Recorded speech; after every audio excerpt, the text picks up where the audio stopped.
Hey students, this is me Suhani Mishra and welcome back to my YouTube channel. और आज मैं आपके लिए एक न्यू वीडियो लेकर आई हूँ जिसमें हम न्यूक्लियस के बारे में पूरा डिटेल में पढ़ेंगे with the help of label diagram.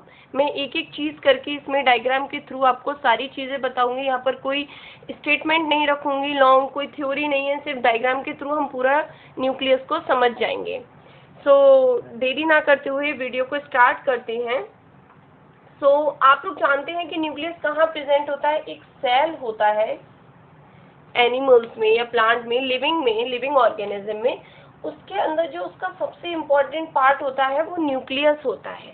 Important part होता है वो न्यूक्लियस होता है, और न्यूक्लियस की वजह से ही वो अपनी लाइफ को सरवाइव कर पाता है। न्यूक्लियस की वजह से ही वो अपनी लाइफ में जी पाता है। और कुछ सेल ऐसे भी होते हैं जिनके पास न्यूक्लियस नहीं होता है, जैसे कि आरबीसी। इन सेल के पास न्यूक्लियस नहीं होता है, बट इनके पास इसी का एक डिसएडवांटेज है कि इनकी लाइफ स्पेन बहुत कम होती है बिकॉज ऑफ न्यूक्लियस। अगर न्यूक्लियस है तो लाइफ स्पेन ज़्यादा होगी, न्यूक्लियस नहीं है तो लाइफ स्पेन कम होगी। तो इससे आप लोग समझ गए होंगे न्यूक्लियस का क्या इम्पोर्टेंस है। सर्वाइविंग में टाइमिंग का बहुत ज़्यादा फर्क पड़ता है न्यूक्लियस से। अब न्यूक्लियस को एक्सप्लेन करना मैं स्टार्ट करती हूँ। आप यहाँ पर ये डायग्राम देख रहे होंगे, ये इसका न्यूक्लियस का न्यूक्लियर मेम्ब्रेन है। न्यूक्लियर मेम्ब्रेन जो कि डबल लेयर होती है, डबल मेम्ब्रेन भी बोलते हैं इसको। क्यों, आपको मैं एक छोटा सा यहाँ अलग से इसका डायग्राम में समझाती हूँ। ये है, इसको मैंने बताया। इसका जो बाहर वाला लेयर होता है वो इसका होता है आउटर मेम्ब्रेन, आउटर मेम्ब्रेन। और जो इसके अंदर वाला पार्ट होता है ये वाला, इसको कहते हैं इनर मेम्ब्रेन। ठीक है, आपको समझ में आया होगा। जो बाहर वाला पार्ट है ये आपका आउटर मेम्ब्रेन है, और जो अंदर वाला पार्ट है वो आपका इनर मेम्ब्रेन है।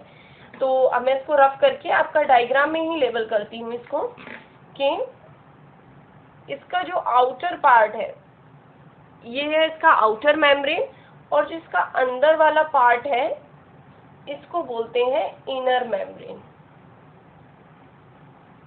इसीलिए ये डबल लेयर होती है, डबल मेम्ब्रेन बोलते हैं, क्योंकि इसमें आउटर और इनर दोनों ही प्रेजेंट होते हैं। नेक्स्ट है हमारा कि इन दोनों के बीच में जो स्पेस होता है, ये वाला जो स्पेस है इनके बीच वाला, आउटर और इनर मेम्ब्रेन के बीच का जो स्पेस होता है, इसको क्या बोलते हैं हम लोग? इसको बोलते हैं पेरी न्यूक्लियर स्पेस। क्या बोलते हैं इसको हम? पेरी न्यूक्लियर स्पेस बोलते हैं। इसका डायमीटर कितना होता है? 10 to 50 नैनोमीटर। कितना होता है? 10 to 50 नैनोमीटर होता है। अब आप देख रहे होंगे कि एक इसके अंदर एक लेयर और होती है। इनर मेम्ब्रेन के बाद इसके अंदर एक लेयर और होती है, जो मैंने ब्लू से आपको यहाँ पे दिखाया है। इसको हम क्या बोलते हैं? इसको हम बोलते हैं न्यूक्लियर लैमिना। क्या बोलते हैं हम इसको? न्यूक्लियर लैमिना, जो कि क्या करती है न्यूक्लियस के लिए उसका मैकेनिकल सपोर्ट करती है। न्यूक्लियस के लिए मैकेनिकल सपोर्ट का वो करती है कि बाहर से कोई भी इंजरी है तो वो ना लगने पाए न्यूक्लियस को। तो नेक्स्ट इसका पॉइंट हमारा मेन जो कि है वो है हमारा न्यूक्लियोलस। ये है इसका सबसे लार्जेस्ट और सिंगल मेम्ब्रेन। इसका कोई भी मेम्ब्रेन नहीं होता है, विदाउट मेम्ब्रेन होता है, ये सिंगल नहीं, विदाउट मेम्ब्रेन, न्यूक्लियोलस। ये सबसे लार्जेस्ट ऑर्गन होता है न्यूक्लियस के अंदर, ठीक है, जो कि होता है न्यूक्लियोलस। इसका फंक्शन मैं इसी के साथ साथ आपको बता देती हूँ। इसका फंक्शन होता है manufacture and assemble of ribosomes. ये राइबोसोम्स का मैन्युफैक्चर करता है। क्या करता है? ये राइबोसोम्स को बनाता है,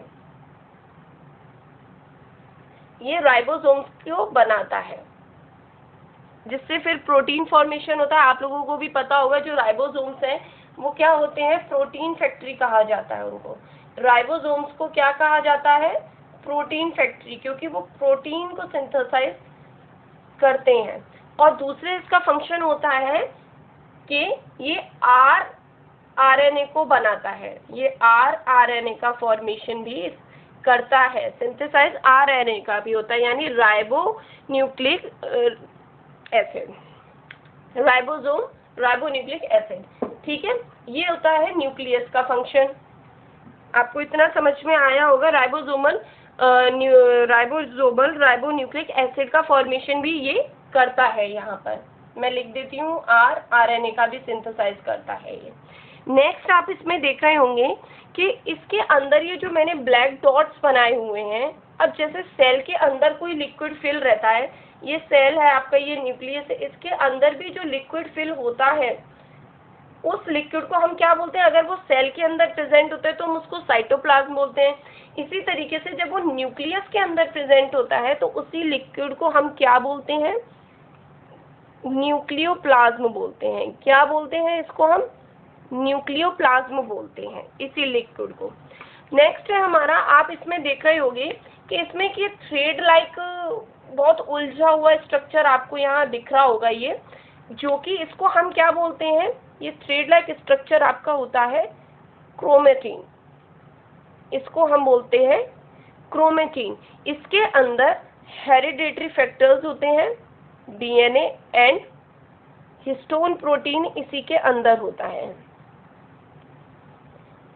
और जब सेल डिवीजन होता है, सेल डिवीजन होने से पहले ये क्या करते हैं, मैं यहाँ थोड़ा सा समझा देती हूँ आपको कि सेल के अंदर न्यूक्लियस में क्या करते हैं ये लोग कि अपने आप को इस तरीके से फॉर्म कर लेते हैं।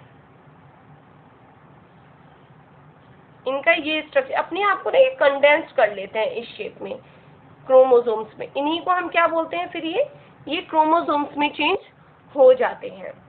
तो आपको समझ में आ गया होगा कि ये क्रोमेटिन है।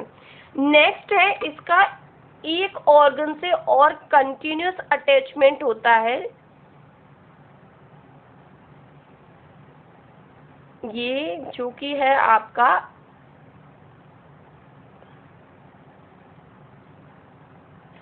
ये इसके पूरे सरफेस पे अटैच होते हैं। ये है आपका RER यानी रफ एंडोप्लाज्मिक रेटिक्यूलम, और इसके ऊपर जो क्या है अटैच, ये है आपके राइबोसोम।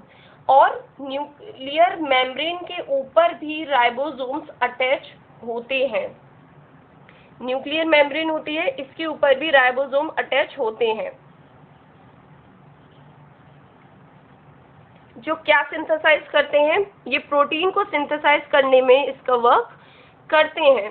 लास्ट इसका जो है फंक्शन लेबल है, आप यहाँ देख रहे होंगे कि ये दो जो मेम्ब्रेन के बीच में ये जो स्पेस खाली है, इन दोनों के बीच में ये वाला स्पेस, इस स्पेस को हम क्या बोलते हैं? Nuclear pore. क्या बोलते हैं हम?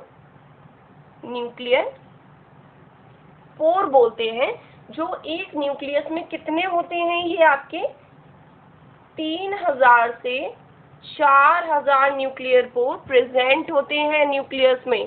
तो इनका फंक्शन क्या होता है कि ये एज अ ट्रांसपोर्ट, यानी ये एक सेलेक्टिव ट्रांसपोर्टेशन का वर्क करता है कि कौन सी चीज़ अंदर जाएगी, कौन सी चीज़ बाहर जाएगी, सेलेक्ट करके भेजते हैं। ये नहीं है कि कुछ भी अंदर जाए, न्यूक्लियस के अंदर एंटर, और कुछ भी बाहर आ जाए।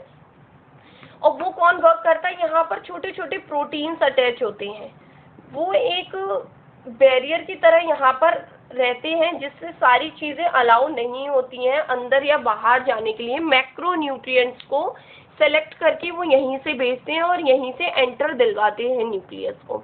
तो ये पूरा आज आपका न्यूक्लियस का मैंने पूरा डिटेल में आपको डायग्राम बताया है। आई होप कि आप लोगों को न्यूक्लियस का डायग्राम समझ में आया होगा, और कोई भी अगर इसके रिगार्डिंग आपको डाउट है तो आप प्लीज़ कमेंट सेक्शन में मुझे बताइएगा। I hope you guys you like my video. If you like my video then please do like, comment, and don't forget to subscribe my channel. Thank you so much.